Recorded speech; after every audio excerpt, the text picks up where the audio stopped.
Okay, Bismillah wassalatu wassalamu ala Rasulillah. Rabbi shrah li sadri wa yassir li amri wahlul 'uqdatan min lisani yafqahu qawli. Rabbi zidna ilma. Assalamu alaikum wa rahmatullahi ta'ala wa barakatuh. So let's continue. Alhamdulillah, Alhamdulillah. Today is our second last session for this phase one. SubhanAllah, how time flies. It was supposed to be 12 weeks and we are on week 11 already, right? So this is exciting. Next week we are completing this. And the next week is going to be different. I'm not going to tell you how, but it's going to be different. It's not going to be like what we have been doing. And inshallah, I look forward to doing that. Okay. So let me start the presentation here. Okay. All right. You know how we start our sessions. We have to set our intentions right, make sure that we are doing this for the right reasons, and with the right emotions and with the right preparations. We have everything in order before we enter into this stuff. Because again, why are we studying this language? It's not our language. And yet we are studying it more than we are studying our own languages because of the Quran. That's the whole point. So we want to make sure that our intentions are also right so that, we get all the rewards, and we ask Allah to put barakah in all that we do. Okay? So yes, Jazakallah khair, Ima, for sending that. So that's the group that you can join, and they will sort you out in that group. Yeah, so I hope you guys are excited. I hope you guys are ready. I hope you have set your intentions and you have purified your intentions and you're ready to learn and you're excited to learn. And then we will begin, inshallah. I'm just gonna do some settings here.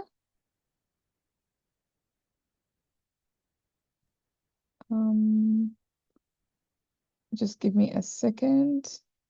I normally don't know how to do this.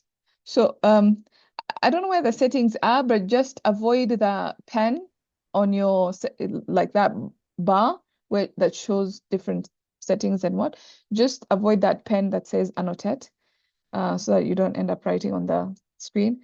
I've forgotten where the settings is for me to disable this, and I don't want to spend time looking for it, because yeah, this class is already a long one, so let's not waste any more time. Okay, so here's what I want you to mention in the chat. I want you to mention one Arab prophet. There are only four. There are only four, so that means it's going to be a very short list. But just mention one Arab prophet. So out of the 25 that we know, only four of them are actually Arab. Okay? Nuh is not Arab. Nuh is not. Nuh became before there was an Arab community. Okay, so yeah, Shu'aib, Muhammad, sallallahu alayhi wasallam. Hud is also Hud, yes. And one more. Yes, Muhammad Saleh. There we go, Saleh. So Saleh, Muhammad sallallahu alayhi wasallam, Hud, and Shu'aib. These are the four. Yes, that's the list. So whenever it comes to these four prophets, these ones, they're going to be fully flexible. Alayhimus salam. Yes, all of them may be peace. So they're going to be fully flexible because they're Arab words and they're Arab names. Okay, so remember the rule when it comes to mamnu' min as-sarf, when it comes to partly flexible words, is non-Arab names. Non-Arab names. So this is the only exception. Everything else when it comes to prophet is going to be mamnu' min as-sarf, except Nuh and other and Lut, and three-letter words that have a sukoon in the middle. Like Nuh, the waw has a sukoon in the middle. Lut, the waw has a sukoon in the middle. So you'd find Nuhun, Lutun, it's going to be fully flexible. Right? So that's the exception of the exception. So the first exception is this four, and then the exception of the exception is three-letter words with a sukoon in the middle. Aden, exactly. Aden is the name of a place, but because it has a sukoon in the middle, it's going to be fully flexible. Right? So names of places are also mamnu' min as-sarf. Names of people, foreign names of people, are going to be mamnu' min as-sarf. Misra, yes, Misr. So again, Misr, depending, is it the name of a place or is it like a word? If it's the name of a place, it's going to be ممنوع من الصرف, but it can be fully flexible as well because it has a sukun in the middle. Right. Okay, beautiful. I think that was just something I wanted to mention before we get on.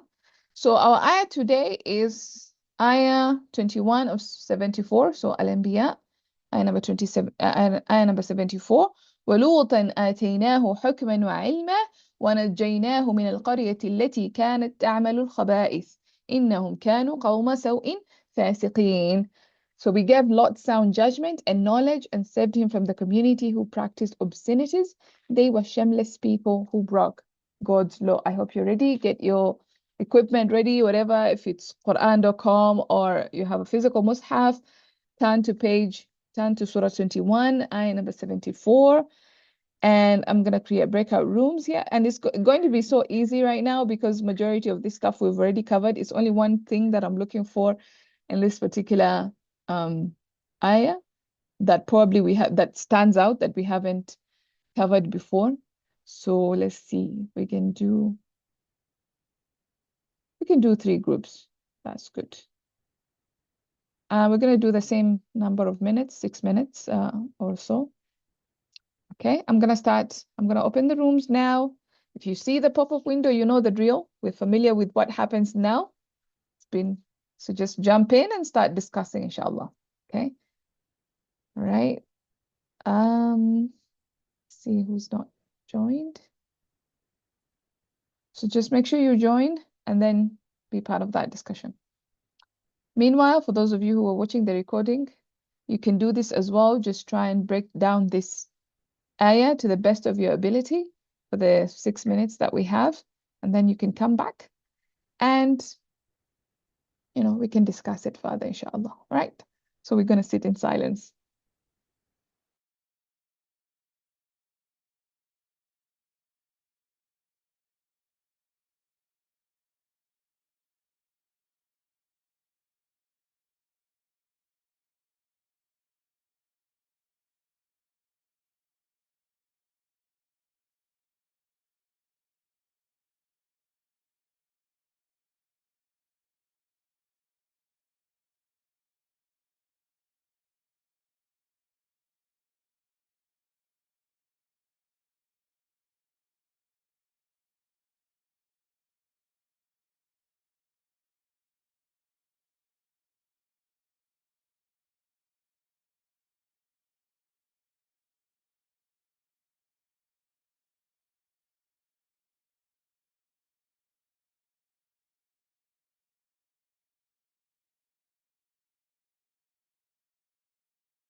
Okay. stuff. I see people coming back. Alhamdulillah. Hope you had a fruitful discussion. Okay. So, guys, tell me, what did you find out from this ayah? Can I start? Yes, go ahead. Wow is ataf to the previous, and Lutan is nasab. And in Bayana, we had done this concept of bringing the subject forward. Mm-hmm. It's nasab, but it's not a maf'ul bihi. It's something. It's the subject is brought forward to give it attention. So we're saying Lut alayhi salam, and then Atayna is the fail madi, who is the maful bihi going back to the main subject. Mm-hmm. And Hukman is maful bihi sani. Wow ataf and ilman is ataf matuf to Hukman. And then wow is again ataf to Atayna, and Najaina is fail madi.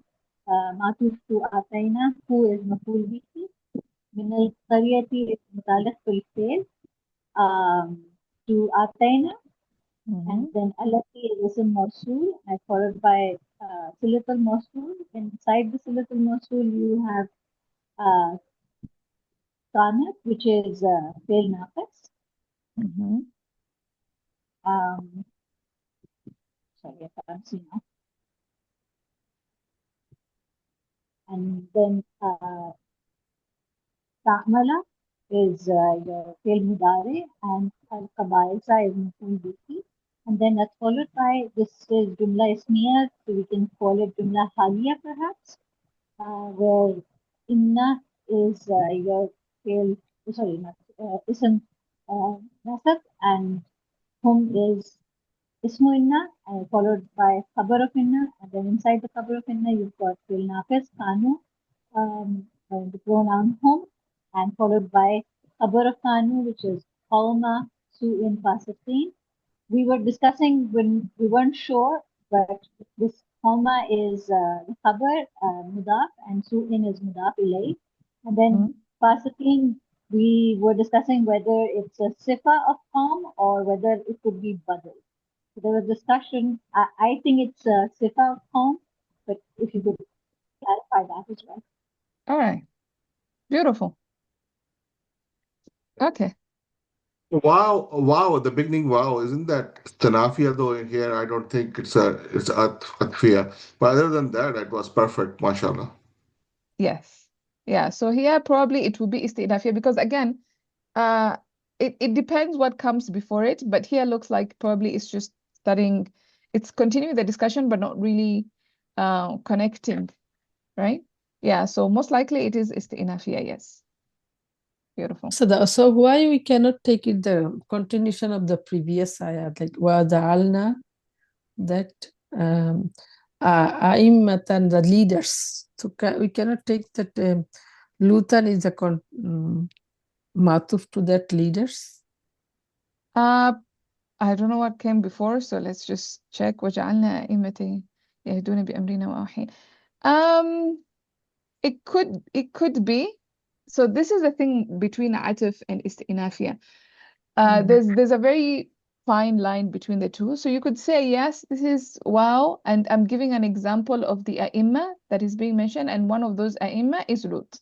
Lut, that's what I was Yeah. thinking. Yeah, that's one way They, of looking at it. Yes, you can say, well, in that case, well, it's harf atif, but you can also just say that this is isti'nafiya. It's just the discussion is still continuing, but this is a new sentence. okay. Yeah, both can apply, I think. Yeah, it works. Yeah. So sometimes you'd even find in the grammar book, one grammarian would say isti'nafiya, the other one would say atuf. Yeah. It happens like that. Yeah. And one thing here, al qaryati allati. I was thinking this is our group. We was thinking this is Mosuf Sifa. Absolutely. It is. Allati is the Mosuf Sifa of the al qaryati, and that's how you're seeing that kanat and ta'malu, the id. Here is here going back to allati. Yes. Beautiful. And one another thing, Okay, commas, sawin, fasikin. We were thinking about the Sifah because for sawin is a common, so that makes comma also common, and fasikin is also common. And we can take it comma as like a what is called isum zama, right? So that's the way number also match the fasikin plural. Yes. And I was the only last one thinking that innahu kanu. Can you take it this sentence as jumla ismiya haliya? So for haliya, what do we need? One thing is I know that we need wow. Wow haliya, right? Yes, absolutely. If it's a jumla ismiya, we absolutely must have a wow. Wow. But another thing the reason I was thinking that, and this jumla ismiya started with the pronoun like antum, huwa, then wow come. Not really Definitely. wow, but the possibility is that this one is actually jumla ta'liliya. Okay. Yeah. So I'm glad that Faiza asked in the group the different kinds of jumal, the different kinds of sentences in Arabic, and I only covered a number of them, the most common ones, right? So we had in this ayah, we actually have 3. One thing is new here, ishtagal. Yes, ishtighal. That's the new thing we're going to discuss today. This is something that Fawzia was describing as, the subject has been brought forward, but it's not really a maf'ul bihi. What do we call that concept? We call it al-ishtighal. And that thing that the subject that has been brought forward is going to be mashghul anhu. And then the fi'il is going to be the mashghul. And then the pronoun is going to be ash-shaghil. You don't really need to know these terms. Just know that this concept is called al-ishtighal, and we shall discuss this concept in very brief terminology. So back to the atayatu, they take 2 maful. So first maful is who, second is hukman wa ilman. Yes, beautiful, exactly. And we always like sometimes we get confused which one is the maf'ul 1, maf'ul 2. So always look for the marifa to consider maf'ul 1 and nakira become maf'ul 2. Precisely, yeah. So always ma'rifa is going to be given more weight in a sentence.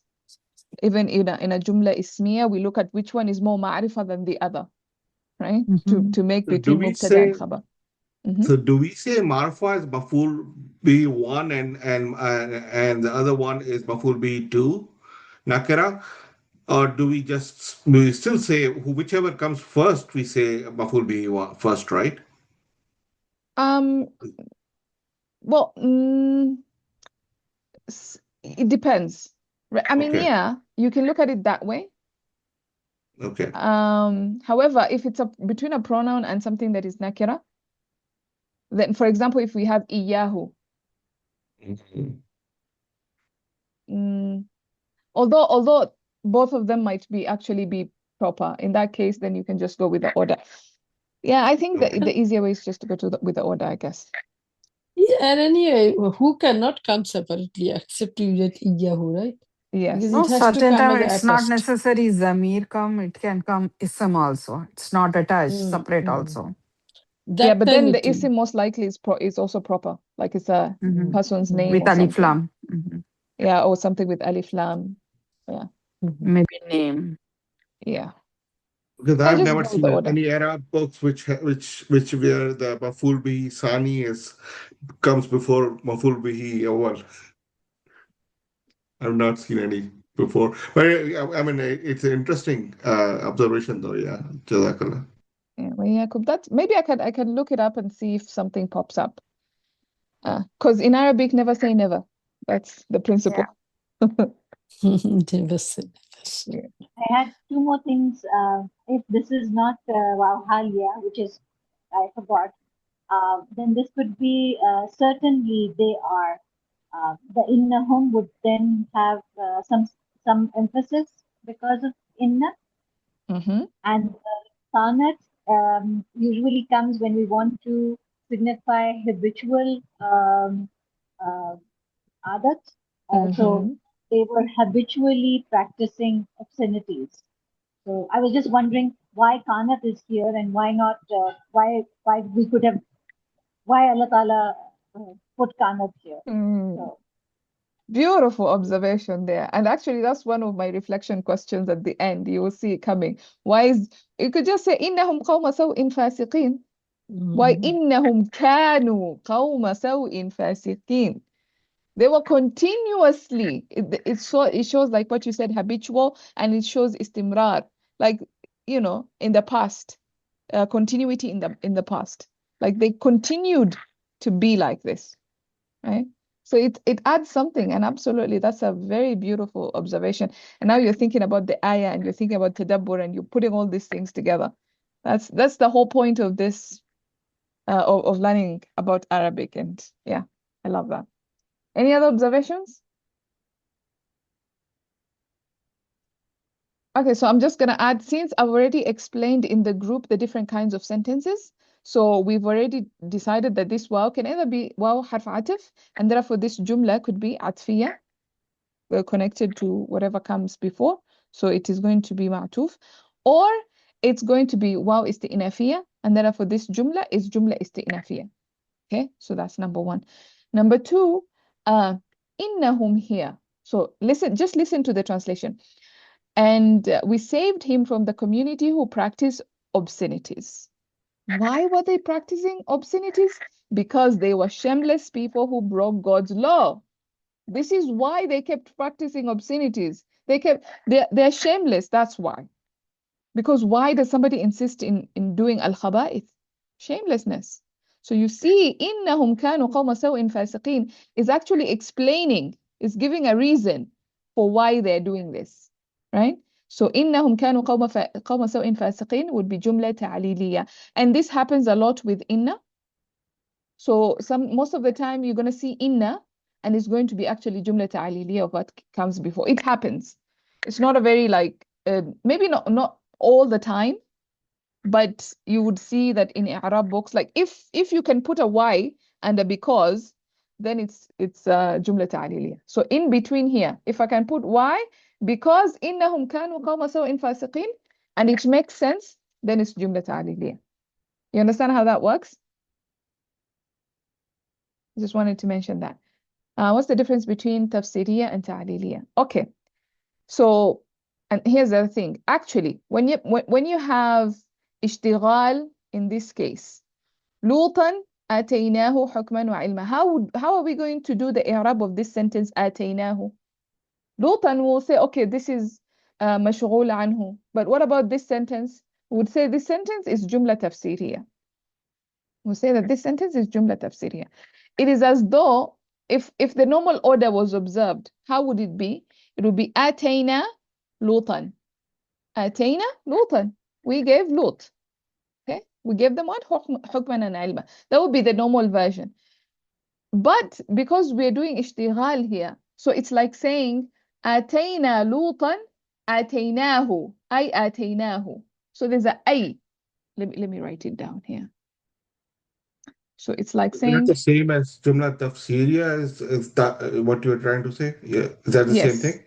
Okay. yes. آتينا لوطا أي آتيناه.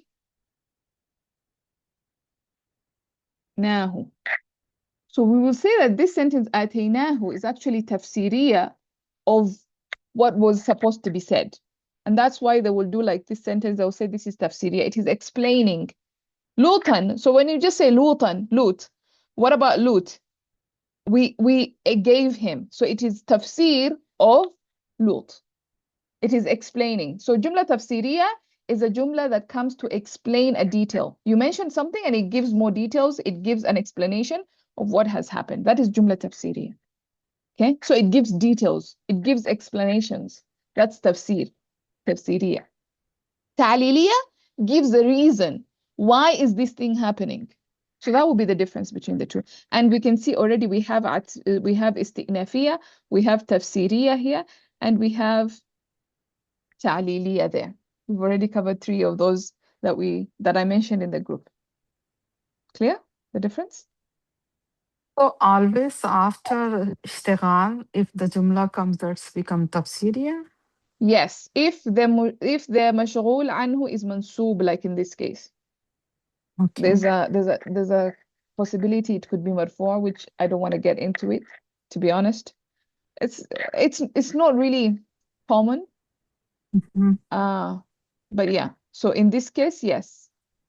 Isn't Jumla Taliliya here also you can say Istinafiya Taliliya?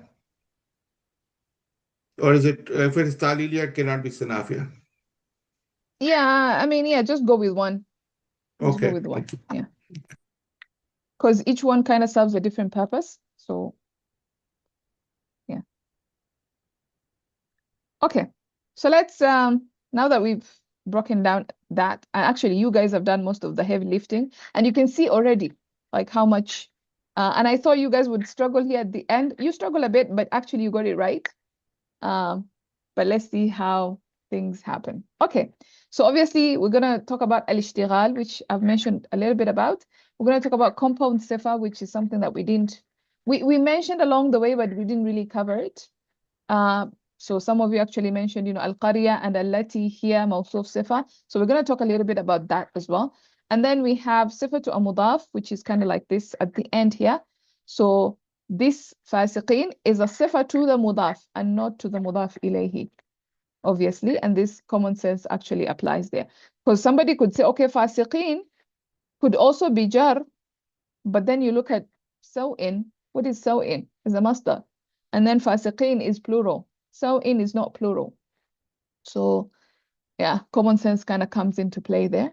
But we shall look at some example, one example that could be confusing. So how do you figure it out? We shall talk about that. Okay. So let's start with al-ishtighal. What is al-ishtighal? And no, not there. Let's see.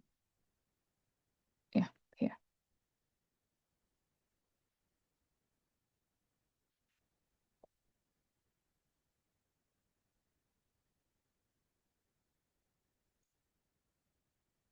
Let me just make this bigger.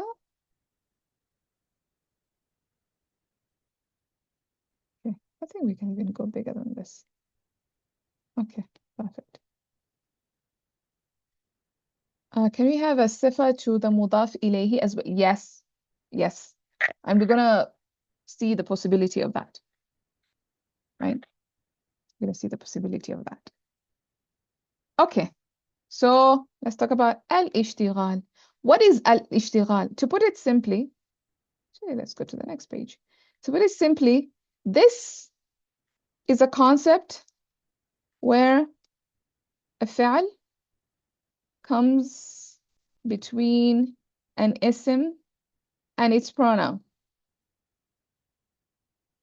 Okay, what does that what does that even mean? Let's look at an example. Okay, if I said, oh, okay. If I said a book, he read it. Okay, he read it. He read, this is a fi'l. قرأ. هو قرأ.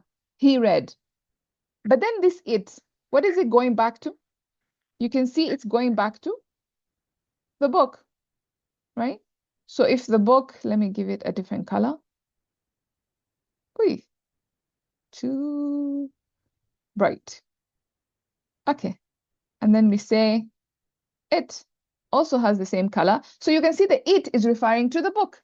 So you have a fi'l that has come between an ism, which is the book, and the pronoun that also refers back to the book. This is the whole concept of al-ishtighal. And like I said, if you want to know the technical names, so this book will be the mashghul anhu, and this fi'l would be the mashghul, and then it would be the shaghil. Right? So those are the technical terms. Again, you don't have to know them. You just have to remember this concept is called ishtighal. Now, what happens in ishtighal is that this, whatever you're bringing it forward is going to be mansub. Okay? But before we even talk about that, let's talk about maf'ul bihi muqaddam. Why is it? Okay, let's talk about maf'ul bihi muqaddam. For example, if I said زيدا ضرب أحمد. زيدا ضرب أحمد. Who's the doer here? Ahmed will be my doer, my fa'il. Ahmed is actually beating Zaid. Zaid is the maf'ul bihi, right? But I brought it forward. Why did I do this? When we have maf'ul bihi muqaddam, then we have this concept called al-ikhtisas, especially or in particular or specifically. Actually, let's use specifically. Yeah, specifically, Ahmed beat up Zaid. That's what I want to say.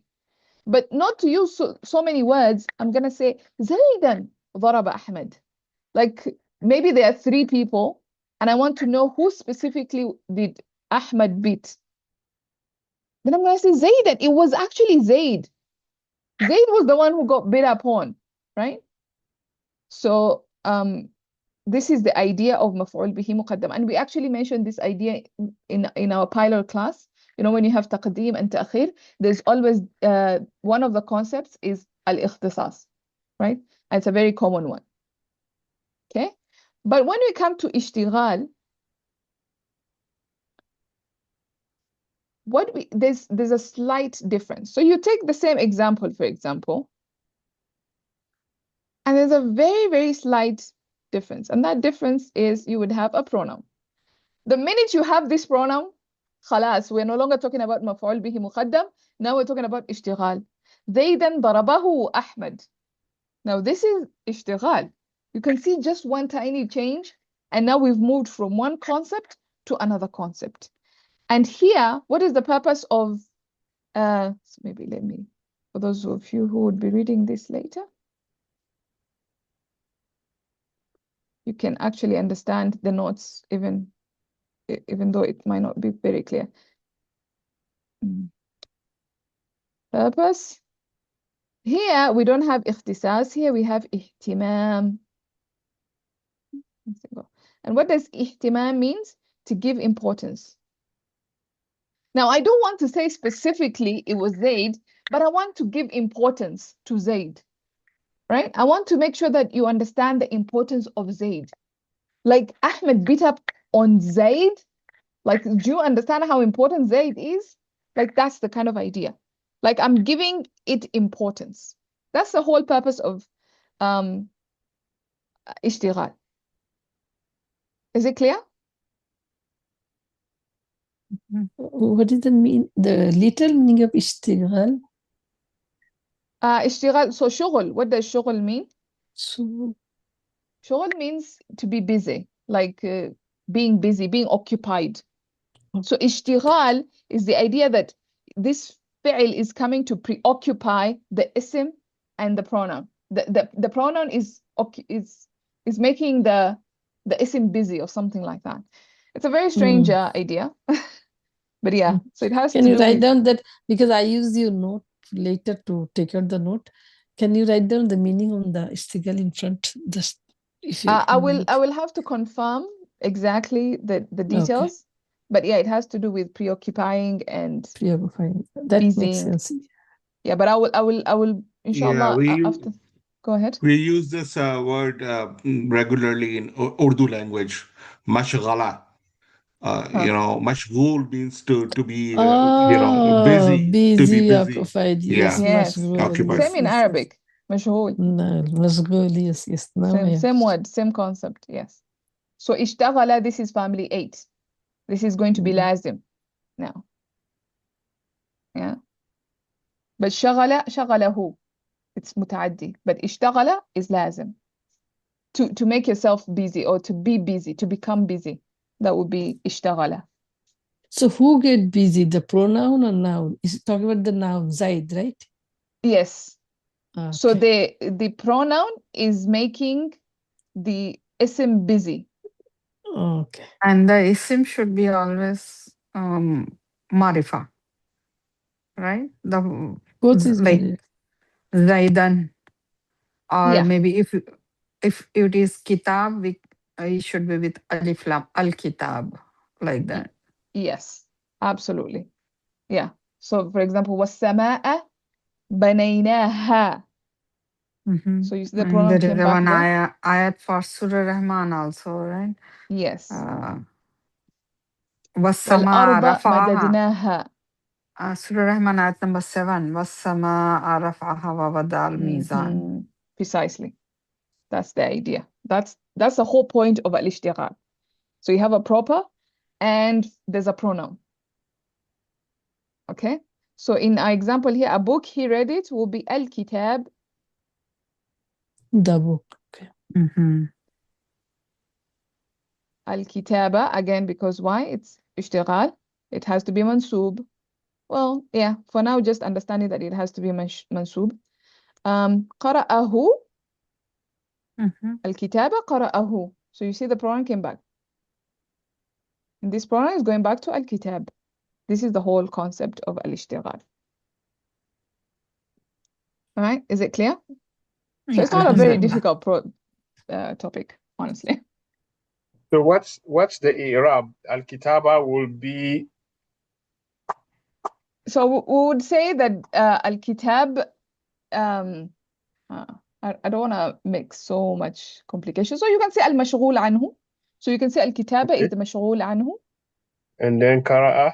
And then qara'a, you can either just do it normally and you say qara'a is the fi'al and the fa'il is the insert pronoun huwa, and then the hu is attached pronoun. And then you can say this qara'ahu together is the concept of ishtighal. And in the i'rab books for the Quran, do they actually use the ishtigal term also? Yes, they have to mention it in some way. Like, let me show you. So, for example, what do we have here? So they will say, لوطا منسوب بفعل محذوف يدل عليه ما بعده. So this is what I was trying to avoid to tell you because it's going to cause a little bit of complications. But, so, يعني أي أتينا لوطا. I explained this. The idea is actually أتينا لوطا أي أتيناه. So this is why أتيناه is going to be جملة تفسيرية. Remember that part? So فهو من باب الاشتغال.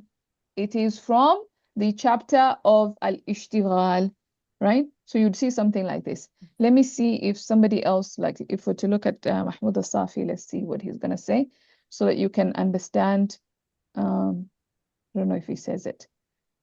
Okay, so again, they use this kind of like concept. مفعول به لفعل محذوف يفسره المذكور بعده. So again, you see يفسره المذكور بعده. They won't mention اشتغال here, but most of the grammarians, they might mention it so that you can understand. Yeah, so this is a terminology you'll find. يفسره المذكور. So whatever has been mentioned after it is going to be explaining it. So this is the explanation of this.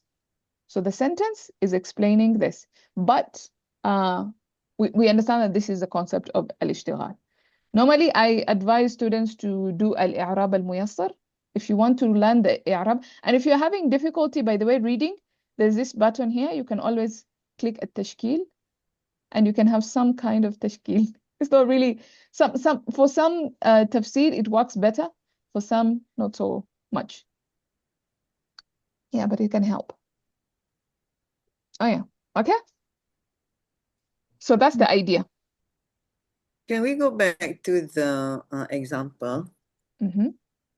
So if I were to just try to understand this in English, let's use the Zaid, he, Ahmad, him example. Busy, who is busy? The fi'il is busy by the who on it. Yes. So the who on it is busy, therefore Zaidan is the thing that is that the fi'il is busy from. Say again? So who is the shaghil, is the thing that makes it busy, and it makes the fi'il mashghul. So this is the mashghul. So the fi'il is making this fi'il busy, And Zaydan is the thing that if you're busy from something else, right? Like you're busy with this thing, but you're also busy from doing other things. So the fi'l is being distracted away from Zaid, in a sense. Right. Okay. And the reason Zaid is being brought for, I mean, it could be busy, but Zaid is not in front. But then Zaid Yes. is in front because it's being given importance. Yes, because the fi'l was preoccupied with the pronoun. But So now if the fi'l is busy with the pronoun. Mhm. So now I want to give importance to the actual name so that it's not taken away. So that Okay, it's brought importance to is the brought back to the ism. Yeah. okay. I get it. Thank you. Okay. And I will try and structure this this word better so that you can understand the whole concept behind the naming of ishtighal. Because again, in Arabic, they don't just name things for the sake of naming. The Yeah. name would tell you what the concept is all about. Right? But And just to go ahead. What was the Irab website that you referenced earlier? This is tafsir.app. So I'm gonna To see post it that in the app, chat. okay. Yeah. Okay, and that's the primary source for Irab, right? Yes. Where was I? To I see was here. that app. I'm just gonna post it in the chat. So for those of you who want to,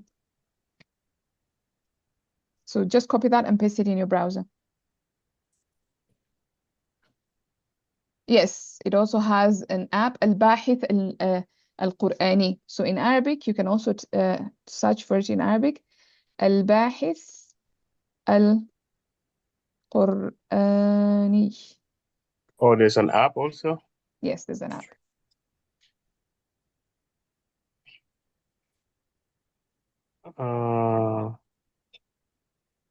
Al-Ba'i Quran. Okay, I hope that's clear. So just to repeat the whole purpose of al-ishtighal. So you have a pronoun. This pronoun is preoccupying the fi'al. So it's taking away time, time from the ism. So the ism is kind of feeling not given attention or not given importance. That's why it is brought ahead to give it importance, because the pronoun is kind of taking the attention of the fi'al. Do you see that? The pronoun is taking attention of the fi'al, is making the fi'al busy. So we bring it forward to give importance to the ism, to tell like, oh, this is what we are talking about. This is the importance of it. That's the idea. The Arab is not saying ishtighal for Surah Rahman. Yeah, they will not, like I showed you. So they will talk about this idea of mansub, as long as they say this, as long as they say mansub بفعل محذوف يدل عليه ما بعده, that's one way they can say it. Or they can say it, for example, مفعول, oh, this is wrong. It's not مفعول به. But I guess because they said لفعل محذوف يفسره المذكور, maybe see this part? There's gonna be this kind of language that there's a fi'l that is mahdoof, but whatever comes after it is what tells you what it was supposed to be, right? But I would avoid calling it maf'ul bihi, to be honest, because that So confuses they the take, I i'rab. think, maful bihi to the lutan. They said ataf and lutan is maful bihi. Yeah, so it's like they're imagining there's a fi'l here, Yeah. which is atayna lutan, like I explained to you before. So atayna lutan, this atayna, where is it? Is mahdoof. So lutan, if it was just atayna lutan, lutan will be maf'ul bihi, right? And that's why this ataynahu again is jumla tafsiriyah, because it's explaining what came before. But honestly, I don't feel comfortable calling it maf'ul bihi because it can be confusing. I mean, once you've understood the concept, then you don't have a problem reading maf'ul bihi li fi'lin mahdhuf because you understand the concept. But for us beginners, let's just understand that this is mashghul anhu, and this whole concept is called ishtighal. And the idea is that this sentence is explaining why this is mansub and why it is there. It's a bit of a complication that you might struggle to find in the Quran. But the structure, as you can see, it's a very simple structure. It's just something nasab something nasab followed by a fi'l with a pronoun. That's the structure. Like I gave you example in the Quran. وَالسَّمَاءَ رَفَعَهَا وَالسَّمَاءَ بَنَيْنَاهَا. Because sama is feminine, that's why the pronoun is feminine. Right? وَالْأَرْضَ. Something nasab and proper, right? Yes. Something nasab and proper, yes. Good, good. Yeah, thank you for reminding me that. Yeah, something nasab and proper. In the beginning, followed by a fi'l with a pronoun. Of that ism. Yes. The pronoun has to go back to the ism. Yeah. Okay, so that's the concept of al-ishtighal. What else were we going to discuss today? Compound sifa. Okay. So what we need to know about compound sifa, let's start from the beginning. So we understand that mawsuf sifa, those are the two parts of this sifa structure. So you have the mawsuf, the thing being described, and the sifa. If it's just an ism mufrad, like a single word, like tall person, like if it's just like that, then 4 properties have to match. We know this, right? So this is where we have 4 properties match. I should write here compound sifa. Okay.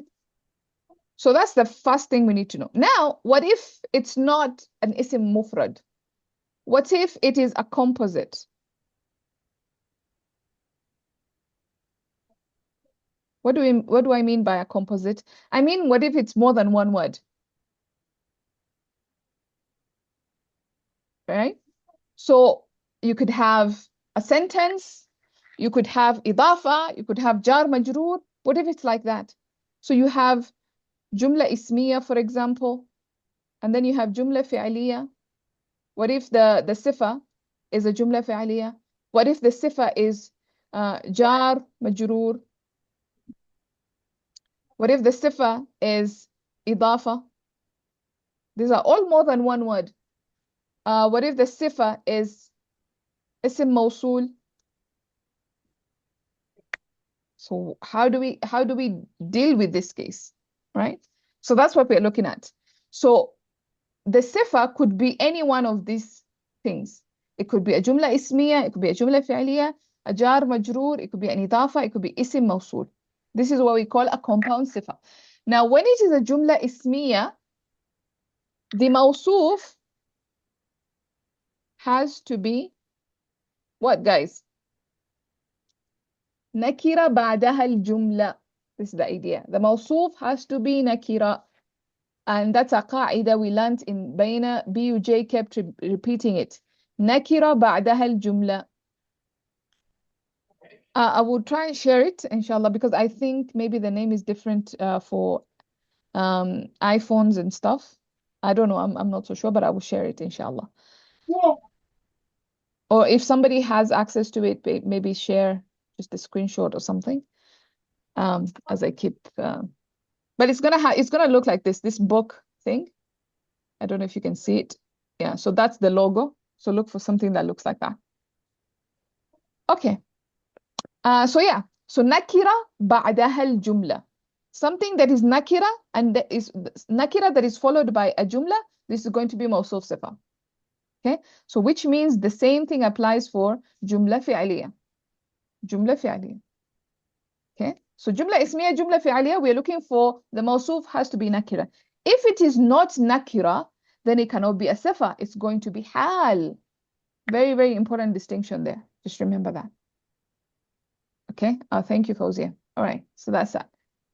Now, what if it's jar majroor? Again, mawsuf has to be nakira. So these 3 things, the mawsuf has to be nakira. But for idafa, it can be either or. The mawsuf can either be, I should say, not has to be, but can be nakira or can be proper. That's for idafa. And isim mawsul, mawsuf has to be proper. We cannot say kitab allati.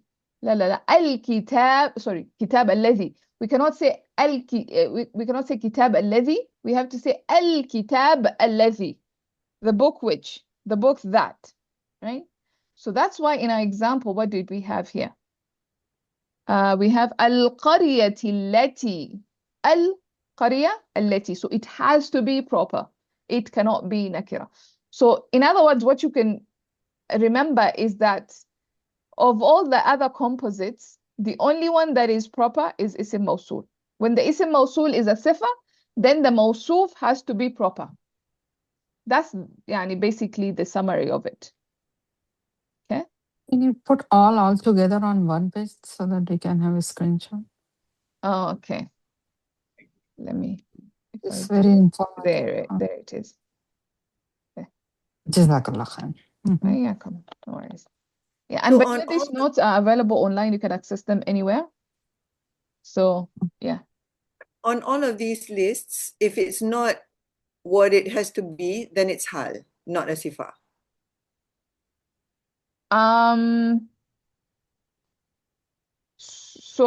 So Ism Mawsul obviously is out of that list because Ism Mawsul has to have a proper, right? So that one is out of that list. For the others, yes. For the others, yes. And of course, Idafa just depends with the meaning. Idafa, okay, out of the list also because it can be either. Yeah. But JIJF and Jar Majroor, if it's Yes, not these three. here, then it's hal. Yes. Okay. Yeah, that's Thank a rule. Yeah. Any other questions? Yeah, this is the picture. Somebody has shared it. Yeah. Yeah, it's not available on iOS, it seems like. I will ask the founder. Oh, That is very great. interesting. And if it isn't, please ask them to make one. Okay. That's very interesting because okay. He's an American, and in America, the majority of the people use iPhones. But I have it app. It's You're like using iPhone. Okay, maybe you can share Yeah, that no, one. I have the app in iPhone, iPad, everywhere. Okay, maybe you can share the picture. I share the picture, this one, Thanks. in the Maybe chat. And try searching in Arabic, Ima, instead of Yeah. searching in English. and also I Okay. share in the groups. So you I can see the Arabic name in Apple Store. Tafsir? Al-Bahasul Qurani. Al-Bahasul Qurani. Oh. Yeah. I've just search Googled that. it and it shows there. Okay. Any other questions on compound ism? Compound sifa, sorry. Like complex sifa or whatnot. Also, the complex and compound same, right? Yeah. Yeah, let's just say it's the same. I mean, in Bayna terminology, we call it compound sifa. But the idea is that it's not just one word. Because if it's a mufrad one word, then 4 properties match. But now compound is made out of several parts. Lot of things. Yeah, that's the idea. Okay. Let me see here. So now let's look at the last thing that I just wanted to mention. Oh, thank you, Fauzia, for sharing the link. So all of you guys for iOS, you can get that. Okay. So the last thing I'm going to talk about today is the sifa to mudaf. This whole idea that, you know, we had in our, where is it? So this idea, qawma fasiqeen, right? So fasiqeen is a sifa to qawma, right? So let's talk about that. Now, sometimes it's not easy to tell. In our case, maybe in this example that I gave you in the Quran, perhaps it could be slightly easy to tell. But even with that, some people are like, is it? What's happening? But because it's plural, you look at qawma. Qawma is also a plural because the Arab said so, right? So then maybe you can be able to make the connection. But what if it wasn't plural? What if it was difficult to tell? And I'll give you an example, right? There's a new update into the book. So this is sifa to mudaf when it is hard to tell. Like, for example, like everything is majroor. Like if I have the example of سلمت على. That's a new update. Okay, let's start with a case where it is actually we can slightly be able to tell. سلمت على مدير الشركة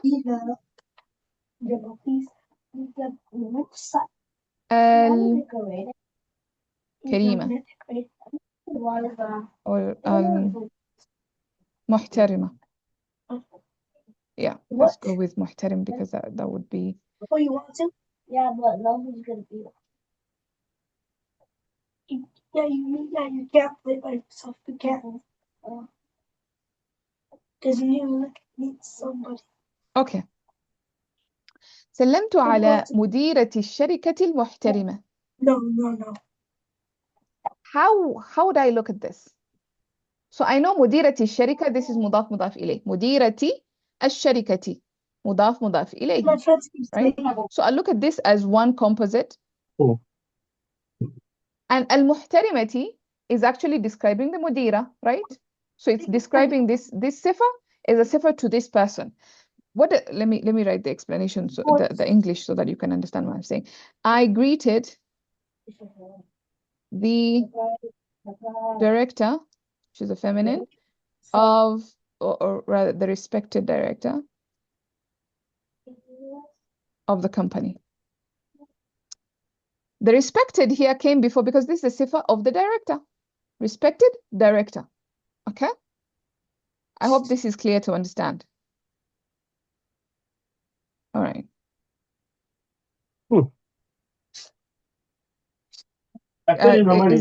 Are you guys still having a problem hearing? Let me see who's not mute. I can mute them. Unless you people have questions. Okay. So I mute anybody who is not unmute. If you have a question, you can always unmute yourself. So I greeted the respected director of the company. Respected, محترمة, is describing who? The مديرة. But what if I have the same sentence? And instead of being it like that, now we have, let me make some changes. Oopsie.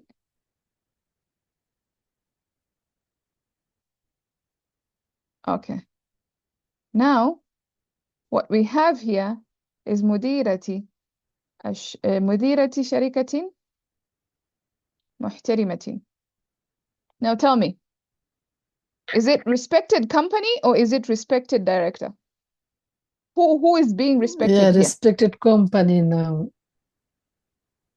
Right? What now is it's it? company. Why is it company? Why is it Because not? the Sharikatin and Muhtarimatin is matching the status, right? But it's also matching mudirati. Is it not?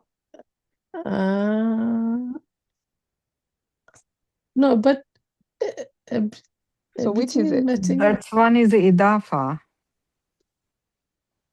Yes, one is Yeah. idafa, yes. So So mudafil al marifa. That is where's the marifa. This ma'rifa? is nakira. Where's the ma'rifa? No, this is Madirati nakira. Madirati shirkatin. There's no ma'rifa. So is it I greeted the respected director or I greeted the director of the respected company? Do you see the confusion? The first one was easy to understand, that matching with the mudirati, right? Yes. But the second one, there's confusion. I don't know. Is it mudira that is muhtarima, that is respected, or is it sharika that is muhtarima? Who is the respected one here? There's confusion. It's not clear, right? So in such cases, this is where common sense and context will tell you. Like in my conversation, is it that I'm saying that the mudira is actually respected, or is it I'm saying that the company is actually respected? So you see, this one is a bit confusing. In our example, it was a bit clearer because fasiqin is plural. So we look at what is plural, qawma is plural. And sawin is a masdar. So this does not make sense. So this one is a bit clearer. But you see the example I'm giving you, this one is very hard to tell unless you know the context, right? So in such cases, you have to know the context. But this other one, this one is easy because you look, oh, al, so this mudira is the one because it's an idafa. Okay, fine. You understand what is happening? Alhamdulillah. Yeah. So you can have a case like this where it's a bit confusing and only the context of the discussion would tell you what is being said. Is it respected director or respected company? But most of the time it's going to be like the director, right? Yeah. So that's just a simple example I wanted to give to make you understand that, you know, there's a bigger world out there that needs context, right? And common sense. But that's about it. That's what I had for you guys. So I don't know if there are any questions before we continue. All right, fantastic. So I just want you to see how much we have covered. And of course, maybe I missed out one or two, three things there. So you have harf atuf. This wow, can you look at it as harf atuf? I didn't put istinaf because I had not taught istinaf, so I didn't want to confuse you or anything. So I just said, and of course here wow wa ilman is also harf atuf and so on and so forth. So you have different understanding of harf atuf. Kana and its ism, we did kana and its ism. So كانوا يعمل كانوا قوما سوء فاسقين. Jar majroor is a very, very, very, very, very common topic in the entire Arabic. It will always be there. I don't think you can find a sentence without jar majroor. من القرية. All right. اسم موصول التي. So now we had covered اسم موصول and now we're looking at اسم موصول as a sifa, right? And then attached pronouns, again, another very, very, very common concept that occurs almost everywhere. نجيناه, أتيناه, so on and so forth. إنهم. موصوف صفة, we just covered that. We had covered it before, but today we covered it in a compound way, like if it's not just موصوف صفة the normal way, but now if you have a composite, a sentence that is made up of two or more parts. So, Ustada, here this allati the kana the sifa. That one also we can call compound sifa, right? Yeah, this allati, yes. Because look, allati kanat ta'malu al-khaba'ith. Yeah. This is one whole thing, right? It's a mawsul and silatul mawsul. It's not just one word. How many words? 1, 2, 3, 4. Yeah. So compound sifa is where you have more than one word. This is compound sifa. Like idafa is at least made up of two parts, the mudaf and mudaf ilayhi. Jar majroor, you have the harf jar and isim majroor, so two parts. So any thing that is more than one word and comes as a sifa, this would be compound sifa. Okay. Yeah. Maf'ul. So this idea, actually this is, I needed to say متعدي لمفعولين. I missed a couple of words there. So this is متعدي لمفعولين because آتينا, we covered the آتينا, takes two مفعول به. The first مفعول هو, and then the حكما مفعول به number 2, right? إضافة, again another common concept. حرف نسب, إنهم, and we call this حرف مشبهة بالفعل. That's the technical name of it. And yeah, and you can also find so many other things that if you look at, right? Those are some of the past concepts. Okay, now let's look at some examples where you guys can actually do the identifications yourself. Okay, so what I'm going to do is I'm going to give you 5 minutes to do this exercise. Again, just we're looking for the mashghul, the ishtighal business. We're looking for a compound sifa, and we're looking for this idea of the mawsuf describing the mudaf and not the mudaf ilayhi. So just try and figure out to the best of your ability. So 5 minutes, and we'll come back and discuss.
All right.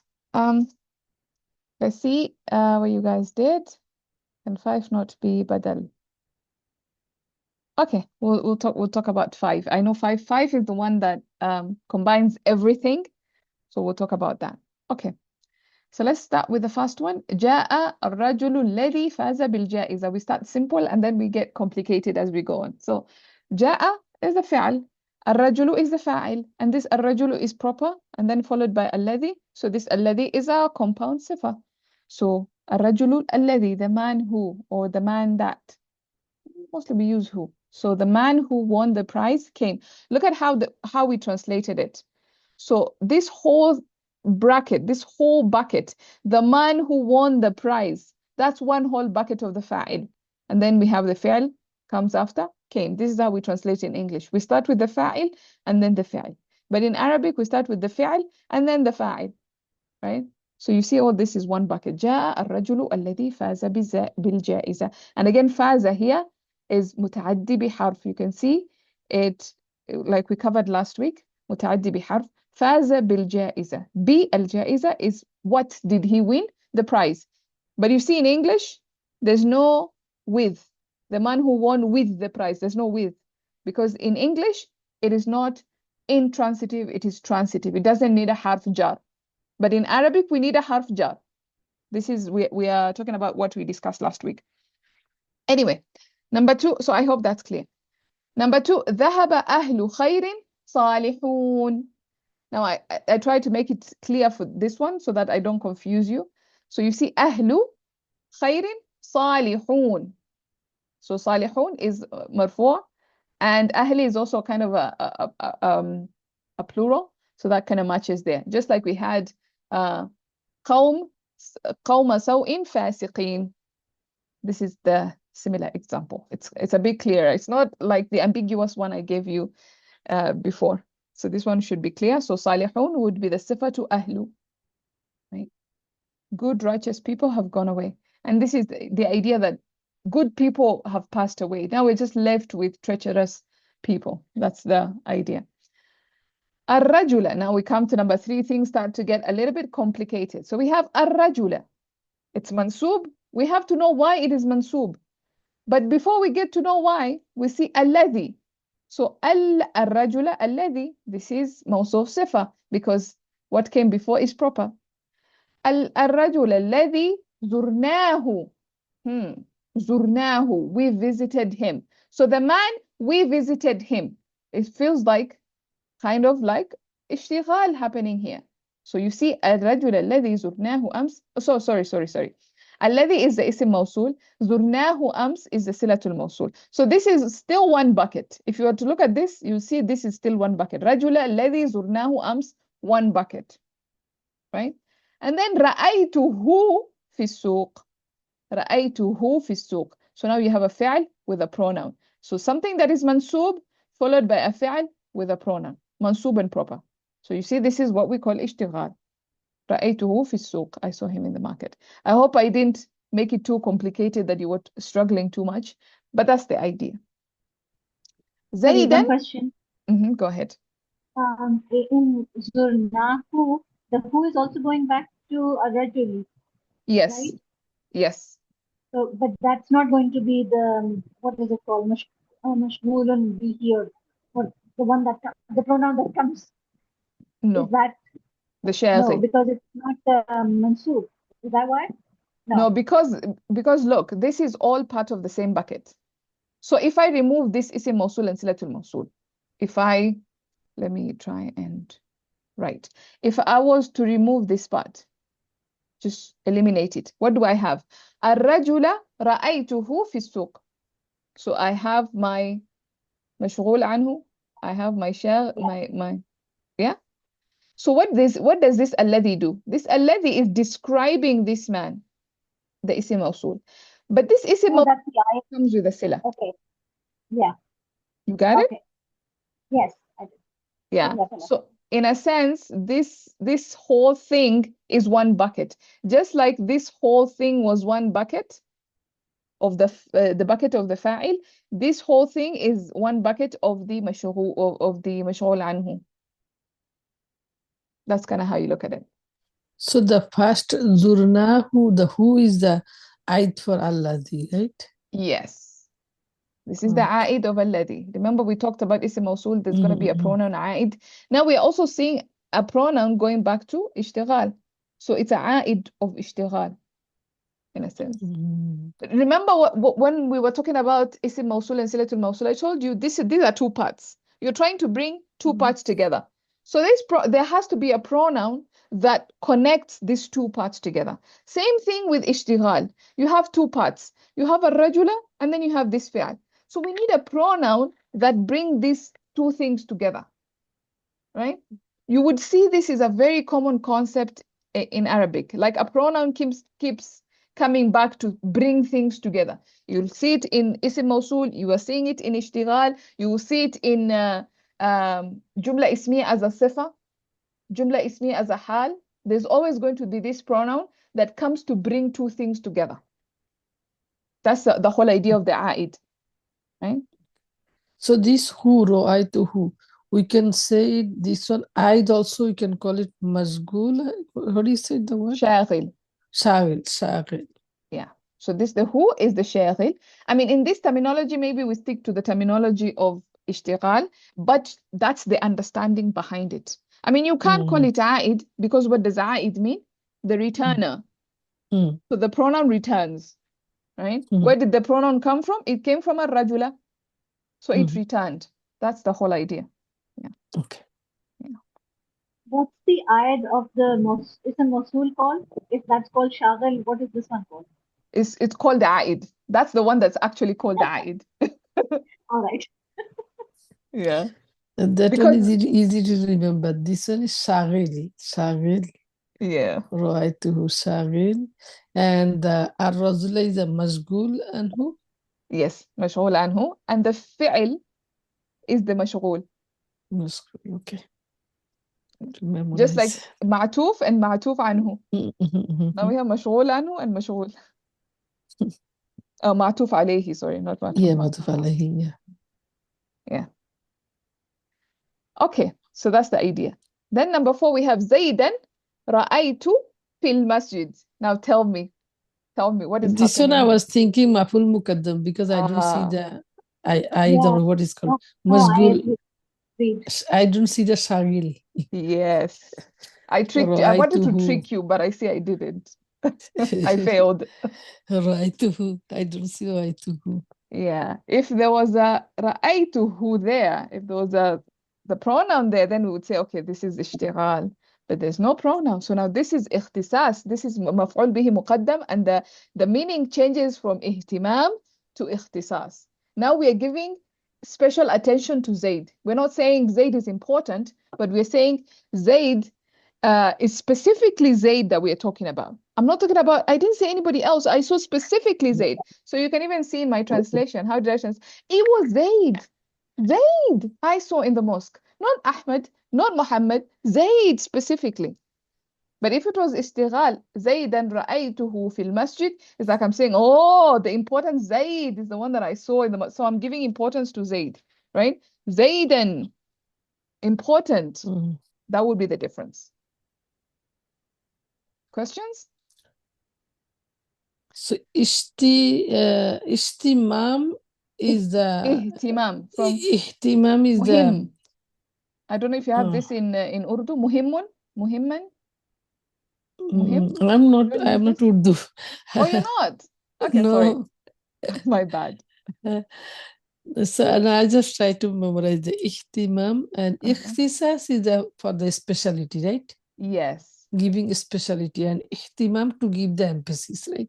Importance. Important, to make something sorry. important. Yes. Okay. Yeah. It is in Urdu, by the way. It is? Okay. Yes. Yeah, because a lot of words are there in Urdu. So, and majority of my students are Urdu speakers. So I also know a little bit of Urdu. I have to know. Yeah. Okay. Number 5. الطالبة. Now let's see what's happening here. الطالبة. So this is already mansub. I have to know why this is mansub. And then I see صاحب العلم. This is إضافة.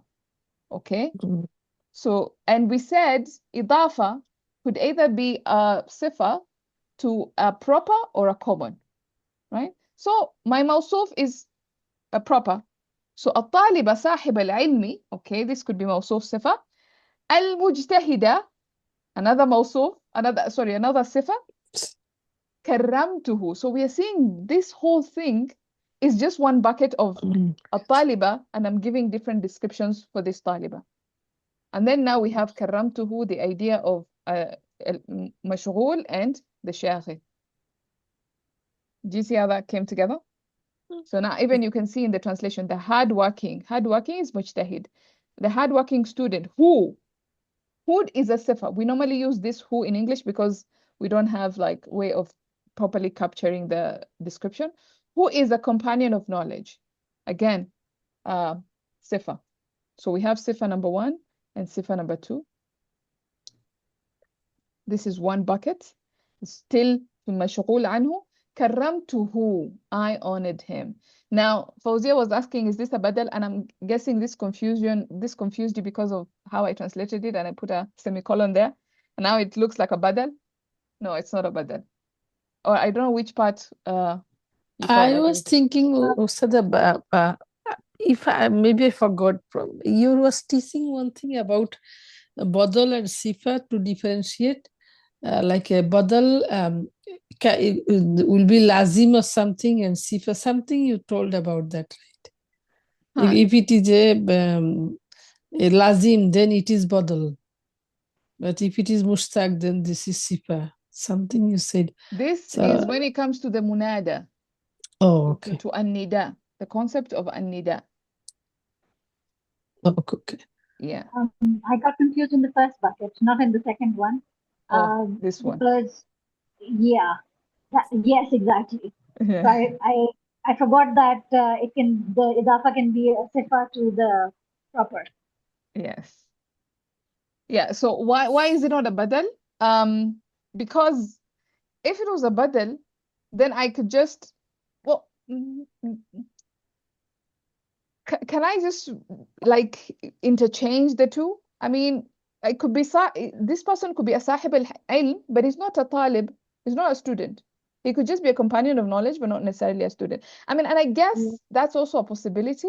I can see why you're confused and why that is also a possibility, perhaps, because most of the time, which is a different category as well, not complete badal, but then not the complete one. So it is clarifying. Yes. So there is a concept of atf. I can't remember. What kind of atf it is? I forgot about it. Sorry. If it comes to me, I'll talk again. No worries. Hopefully we jog your memory. Yeah, so Fawzia, I can see that. I can see why that would be the badal. And perhaps it can also be looked at it that way. But here we are kind of describing the student. الطالبة صاحب العلم, يعني the student who is a companion of knowledge. This is a specific kind of student, not just we can interchange a student with a companion of knowledge. Like they're two different degrees, if you will. So they're not really exactly interchangeable. A sahib al-ilm, a companion of knowledge, this is a much higher degree of a student, not just your average student. So we are talking about a specific genre of student. I was talking about atf bayan. Yes. Atif bayan, inshallah, I'm also thinking is one of the topics I'm going to cover in phase 2. So atif bayan and badal are very close. Very, very close.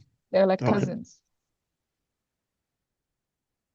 It could be badal al-ishtigal, you know, the portion, you know, I was thinking of that. Ishtimal. Ishtimal, sorry. Yes. Ishtimal. It can also be that. But with that kind of badal, you need a pronoun. Again, it. Okay. So, all right. For example, if I said that one and badal al-ba'd, those ones you need a pronoun that comes back and connects the two concepts. Yeah. So it cannot be badal al-ishtimal, but it can be just al-badal al-kull if at all they were interchangeable. But we are seeing it's not really interchangeable because it's varying degrees. It's not the same kind of person. It's a different kind of person, right? So that's why it's not really a badal. Atuf So it bayan, can be considered now that could bayan, work. right? Yeah, atuf bayan work. Yeah, atuf bayan could work because atuf bayan gives more information in a sense, right? But because I haven't taught atuf bayan, I don't want to get into that. So that's why I'm considering it as a sifa. Is it clear? All right. Yes, exactly. Yes, alhamdulillah. Fantastic. Okay, let's go to the next. Oh, sorry. Quickly, what I'm going to do is I'm just going to do the sarf of some of the words that are here for those of you who want to practice sarf. So, ja'a yaji'u maji'atan.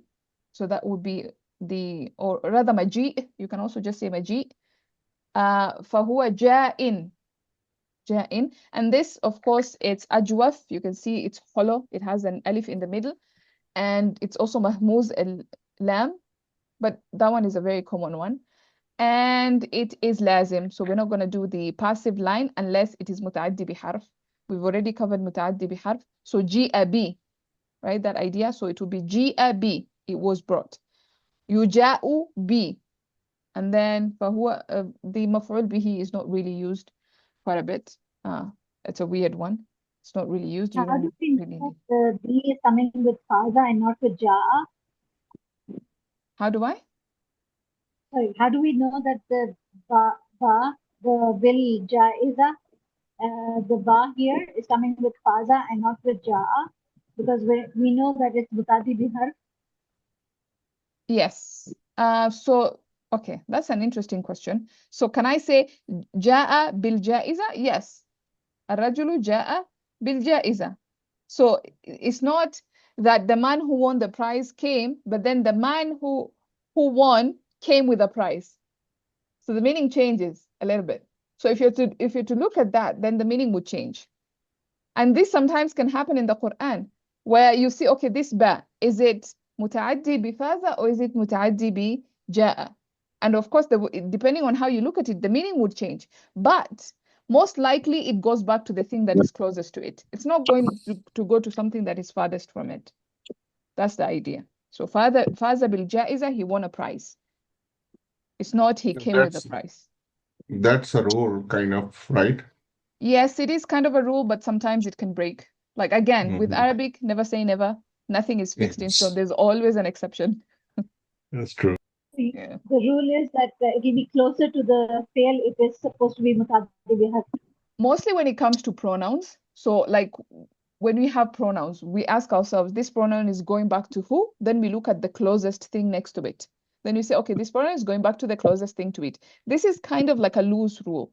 Is it possible that the pronoun could be going to something before? Yes, it's possible. But the rule is you look to the closest thing, and that's most likely where the pronoun is going back to. Again, the aid. Where is the aid going back to? The pronoun. That's the idea. Yeah. Yeah, that's an interesting question. So let's continue. Faza, yafuzu, fawz, fahuwa faiz. Again, this is lazim. Just like ja'a, ajwaf also. So unless we make it muta'addi biharf, like in this case, faza bi or fiza bi, but then we're not really going to use the passive line. Fiza, yufazu, fawz, fahuwa, mafuzun. That's if you want to do that sarf. And then we have dhahaba, very, very common word. You should know this. Dhahaba yadhabu, dhahaban. That's the masdar. Dhahaban, fahuwa dhahibun. And of course, this again is also lazim. He went. He's the one who's doing the action, and the action is occurring upon him. It's not happening on something else. Salihun. So salaha yasluhu sulhan, fahuwa salih. Right? To rectify, to bring things together, to make something good. This is Salh. And probably you've heard of the Sulh al-Hudaybiyah, comes from the same treaty, right? Comes from the same root letters. And then we have Zara Yazuru. So Zara, again, we have a lot of ajwaf in these examples. So Zara Yazuru, Ziyara. You have Ziyara, people going for Ziyara, for visiting. And this terminology, I think, is used in some Muslim communities for visiting the graves. They call it ziyara. So you have that idea. So زار يزور زيارة فهو زائر. زائر, a visitor. Again, this one is متعدي. So زير يزار زيارة فهو مزور. Again, not a very common word used there. رأى. Is there somebody who wants to say something? Okay. رأى يرى. This is ناقص. رأى يرى رؤيا أو the other one is رأي, opinion, if it's the seeing of the mind, or رؤيا, a vision, if you're seeing with your physical eyes. فهو راء. Again, رئة يراء رؤيا أو رأي فهو مرئي. مرئي would be your مفعول به. مرئي is a bit different. It's not مفعول. It's مرئي because it's ناقص, right? What else do we have? Again, we have رأي. This is coming as regular here, but it could be a fail kalb as well, right? Yes. It can take two maf'uls sometimes, right? Yes, two مفعول بهs, and sometimes it can take a مفعول به and a حال, depending what kind of vision is it, what kind of seeing is it. Seeing of the mind, which is what we call قلبي, or is it seeing of the eyes, physical sight, بصري. Yeah. And of course here it is بصري. I am physically seeing him in the market. رأيته. Okay. رأيت في المسجد. Again, that one is the same. رأى. الطالب. طلب يطلب. طلبا فهو طالب. طلب يطلب نصر ينصر. طالب. That's why we get the idea of طالب, a seeker. Right. صاحب. صاحب. I don't know. I'm gonna have to confirm the start of that, to be honest. Is it يصحب? I'm thinking. Not so sure. And whenever I'm not so sure like this, probably it has several. It could be like. It could also be Jamid. I'm not sure. Is it It could really? also be. Yeah, Mushtaq. Yeah, I don't know. Yeah. صحب يصحب, yes. I was right. Yeah. صحب يصحب. صحبة. We probably had this time of صحبة. So صحب يصحب صحبة فهو صاحب. That's the start of it. And then مجتهد. This is family 8. اجتهد يجتهد اجتهاد فهو مجتهد. There it is. And then you can do the passive line if it's متعدي بحرف. اجتهد يجتهد اجتهاد فهو مجتهد. But keep it يعني لازم no passive line. كرمته. كرم, this family 2. كرم يكرم تكريم فهو مكرم, like معلم.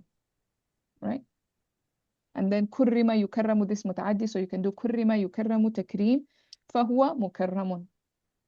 Okay, hope that's clear. Any questions?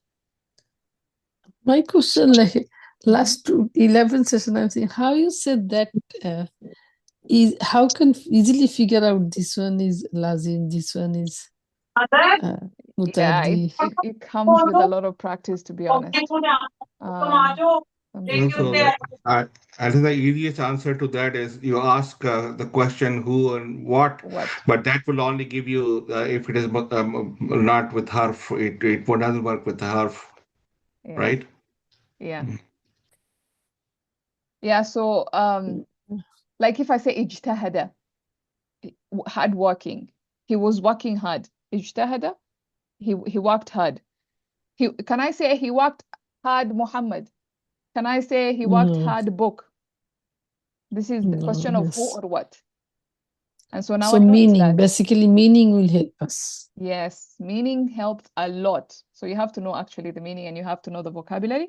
That's why I said last time when we were talking about متعدي بحرف, when somebody, I think it was Ima who asked, and you have to know the vocabulary, you have to know the meaning. Then yeah, without vocabulary it's not possible to figure out it is. It's very difficult. Yes. Yeah. For example, ذهب, he went. Can I say he went Ahmed? Yeah. No, he went village. I mean, some people speak like that, but it's not correct English. He went village? No, he went to the village. We need a harf. Yeah. Or you can go to Hanswear. Oh, yes. Or you can use dictionaries.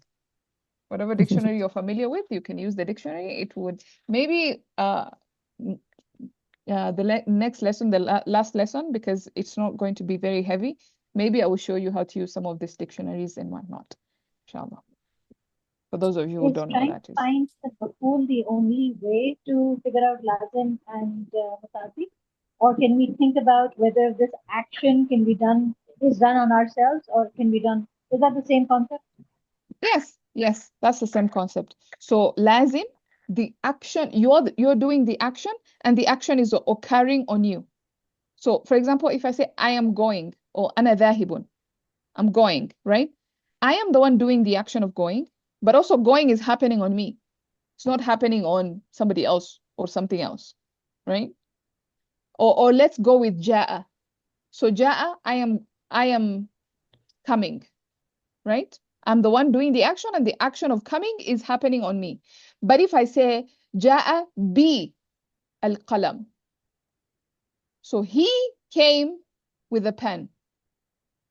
He is the one doing the action of coming, but that action of coming is also occurring on a pen, isn't it? So that pen is my maf'ul bihi. جاء بالقلم. So now بالقلم becomes my maf'ul bihi because this is متعدي بحرف. You get it? Yeah. So if I'm doing the action and it's happening on me, I'm doing it to myself, then it's lazim. Yes. You're doing it to yourself. That's the right terminology. But if you're doing it to something else, this is متعدي or someone else. Yeah, even like same thing like mutaddi bifil. I think last class you said not every fail can be mutaddi bifil. Like here istihada. Is it can be mutaddi biharf? No, right? I'm not so sure, but like he work hard. We cannot add it like be or something. yeah. That's what you will get from the dictionary, I'm sure. Yeah. Yes. Some of these are a bit tricky because sometimes the harf jar can come and give a completely new meaning. Completely new meaning. So in that case, it may not work in the original meaning, but in a new meaning, it works. Yeah. Okay. So it is actually متعدي بحرف Yeah. اجتهد.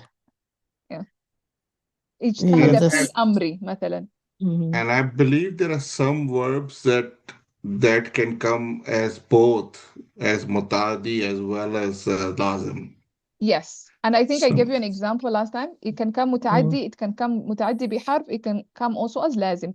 Like سلم. We covered this last week. سلم, it could mean to say السلام عليكم. And that makes it لازم. Or سلم على, this is متعدي بحرف.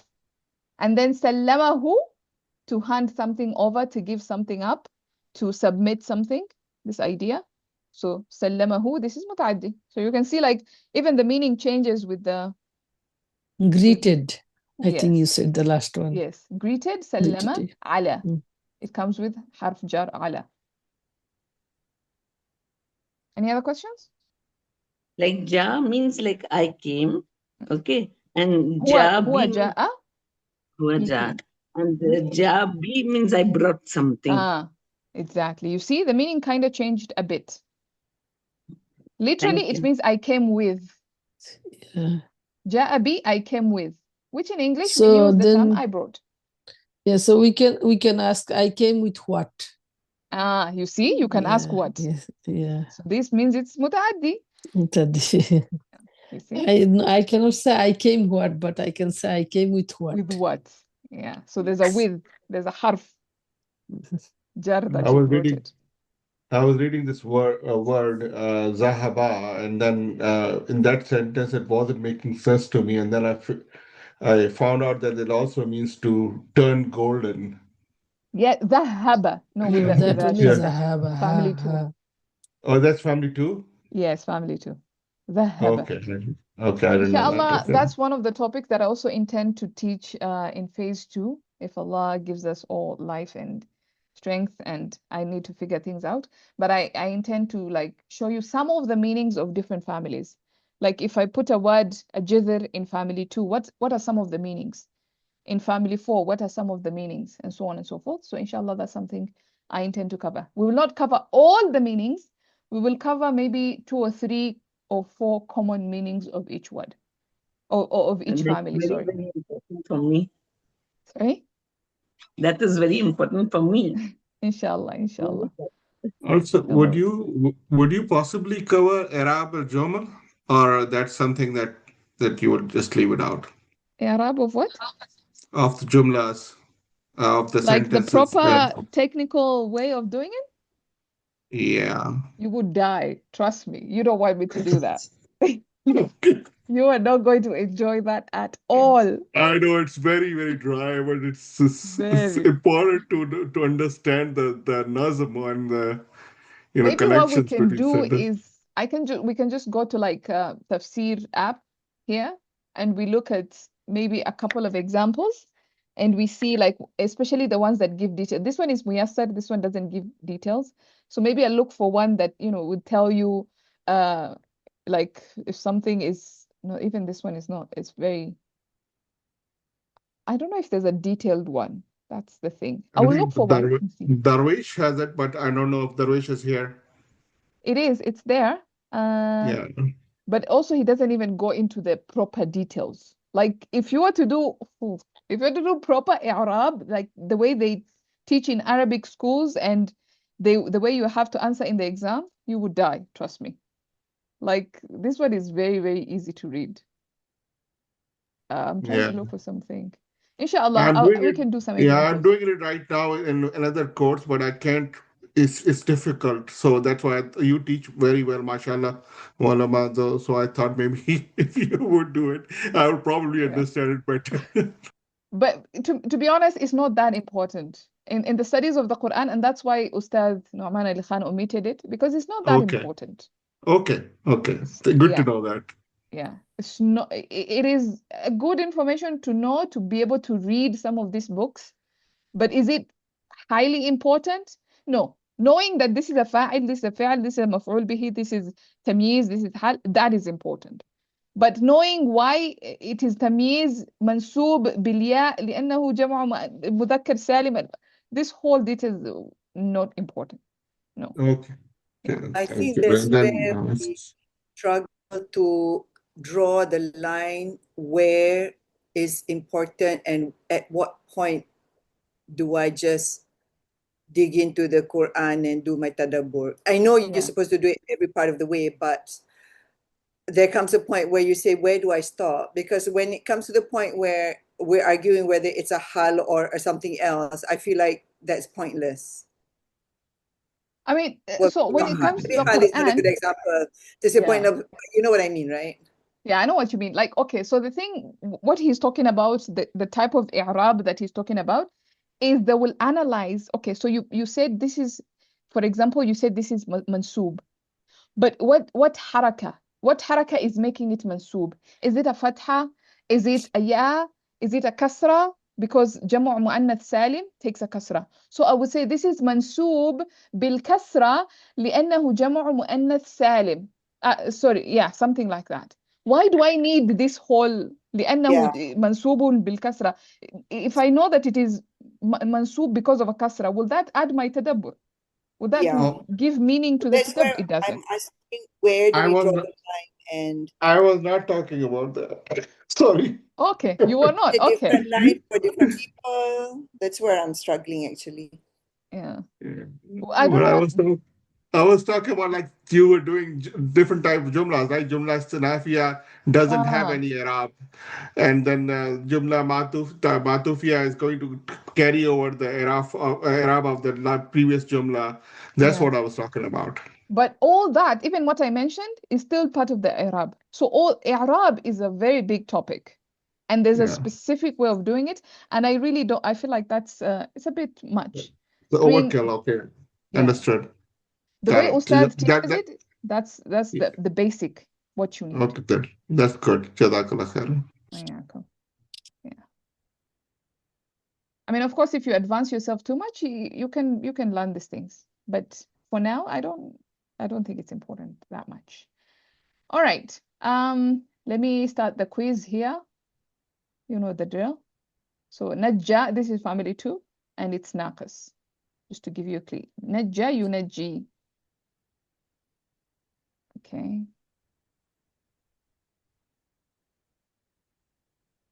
Right, so you should be able to see it. Again, remember to scroll down to answer. So again, another 3 or 4 minutes. Try your best.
All right. For those of you who are sending, maybe last few minutes, last few seconds, try and submit. Just pick anything, to be honest. Whatever speaks to you, right? Just pick it and we'll figure out together, inshallah. All right. I know today it's longer sentences, so you need some time to read them. But I hope you can be able to pick something. Okay, I'm gonna end the poll now, and then we can see the solutions. So let me open this up, share the results with you.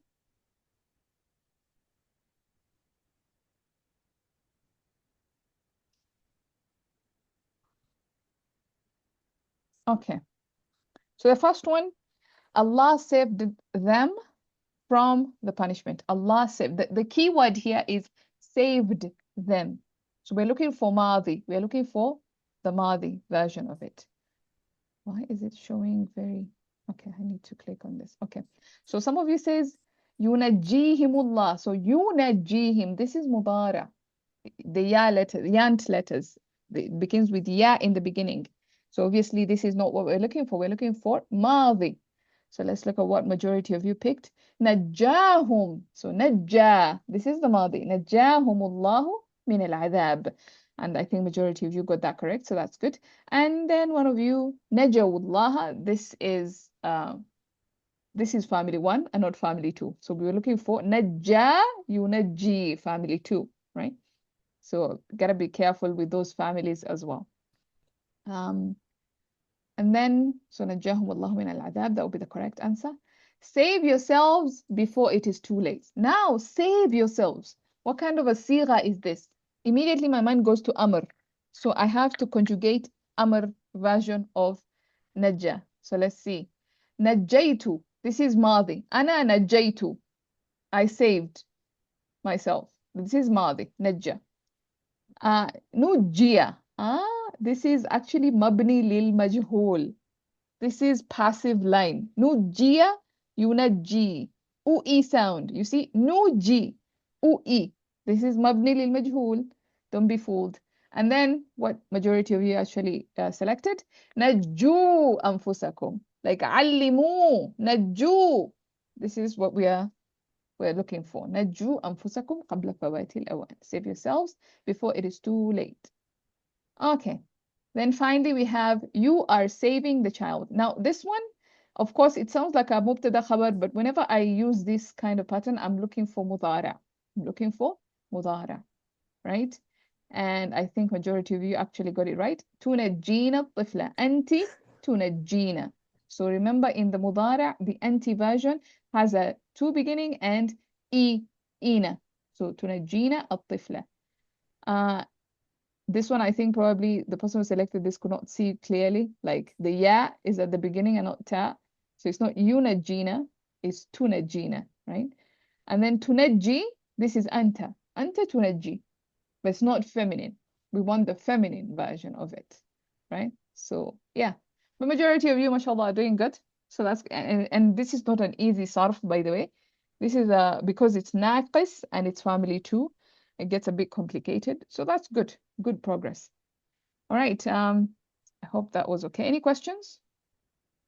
We can continue. All right.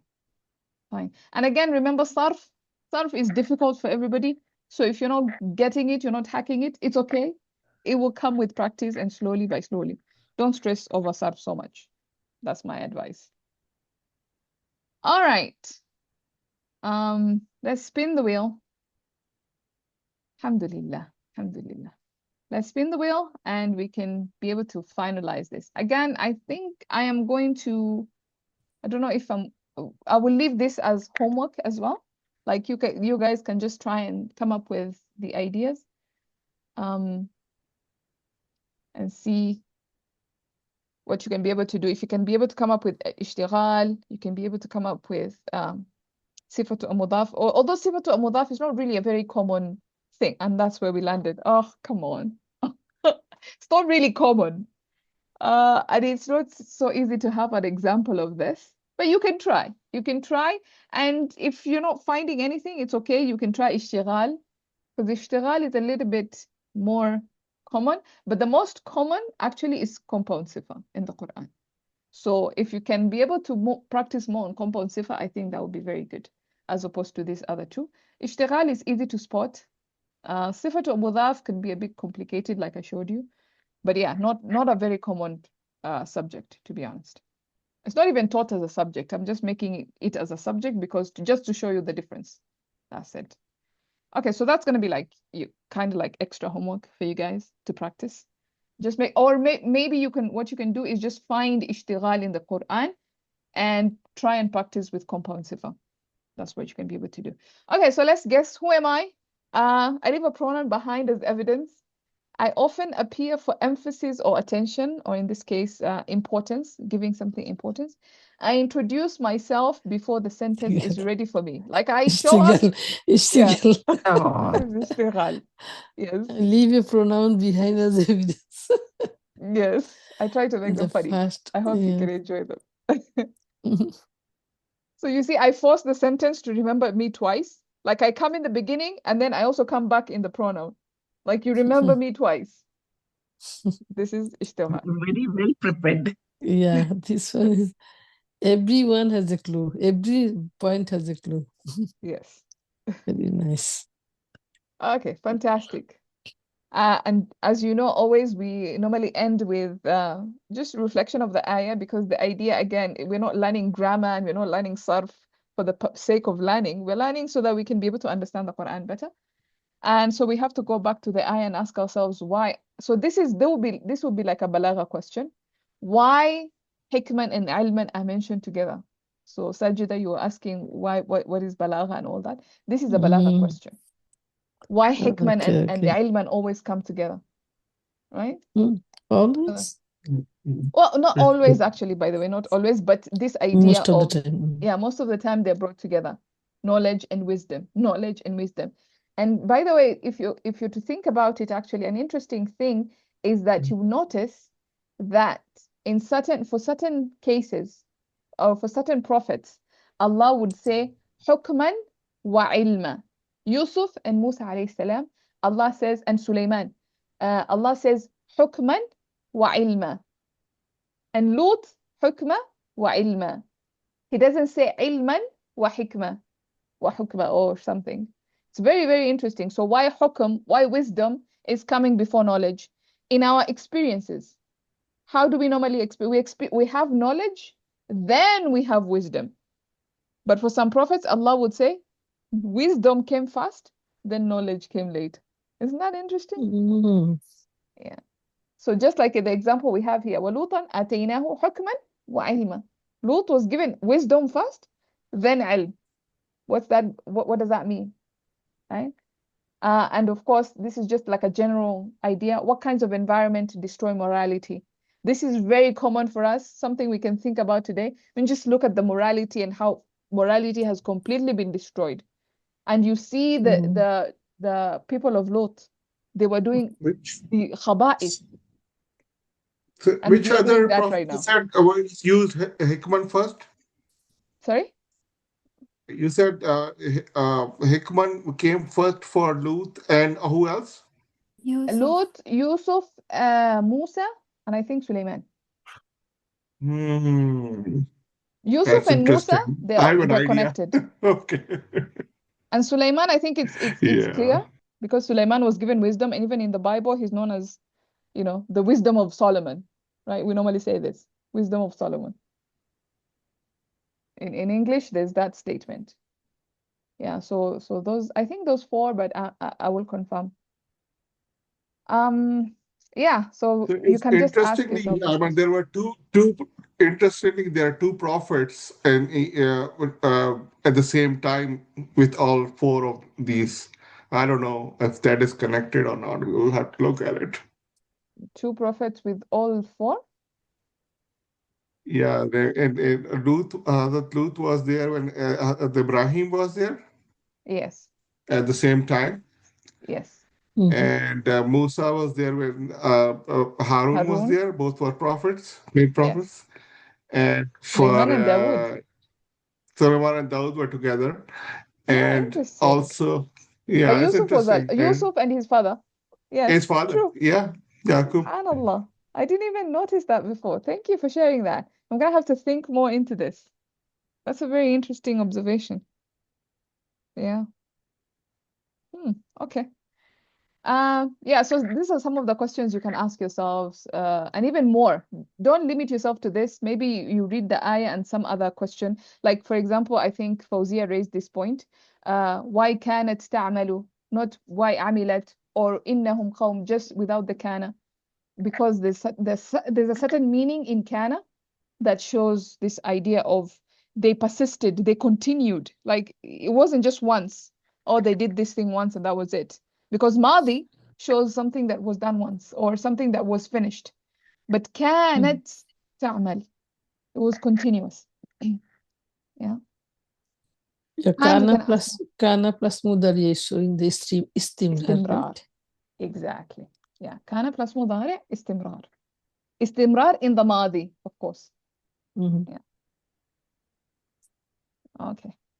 And of course, we're gonna end up with the homework. You know the drill by now. You know what you need to do. Of course, we don't have next week. I'm not really gonna be talking much. You guys are going to be practicing what we have been preaching for 11 weeks now. So it's gonna be mostly practical.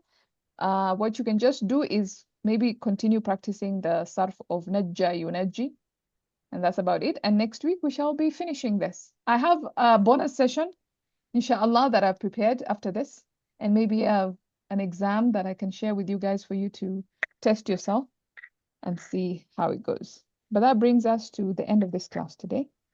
I don't know if there are any questions. Again, I'm welcome. I'm free to stay behind if you guys have extra anything else. Yeah, what is the brother was saying? I didn't understand about the 222.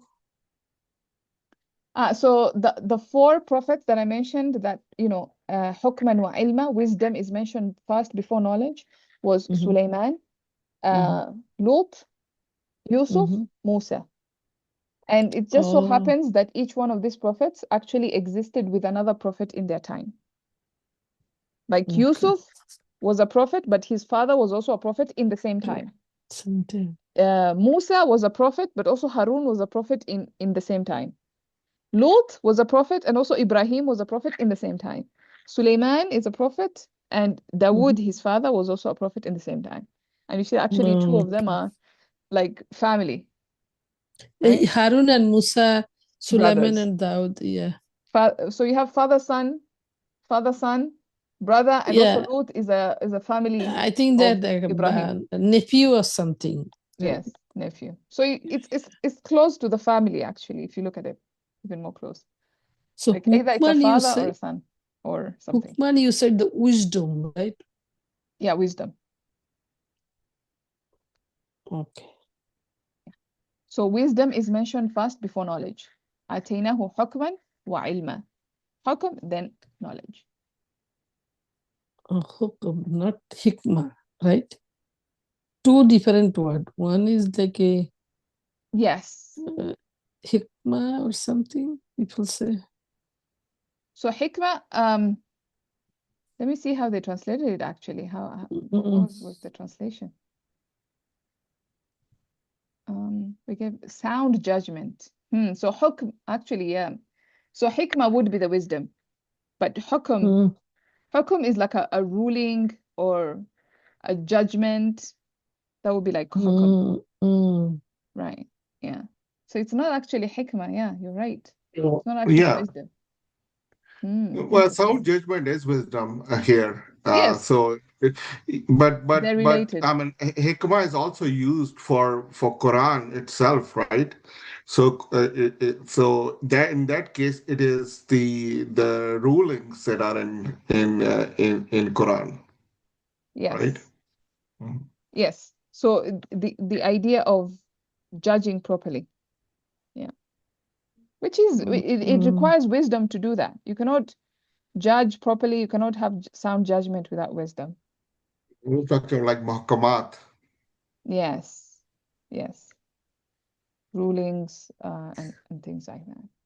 So then hikmah will be the wisdom and hukman will be the sound judgment, right? Yes. Meaning? Yes. Okay. Actually, the meaning for in that context, Quran's context is the law. The law. The set of Al-kitab rules. wal-hikmah. Exactly. Yeah. True. Okay, I'm just gonna end the recording because it's been so long, and then I'm still available here to chat. And if anybody wants to leave, again, feel free, just so that we don't make this session so long. So I'm just gonna end the recording. سبحانك اللهم وبحمدك أشهد أن لا إله إلا أنت أستغفرك وأتوب إليك.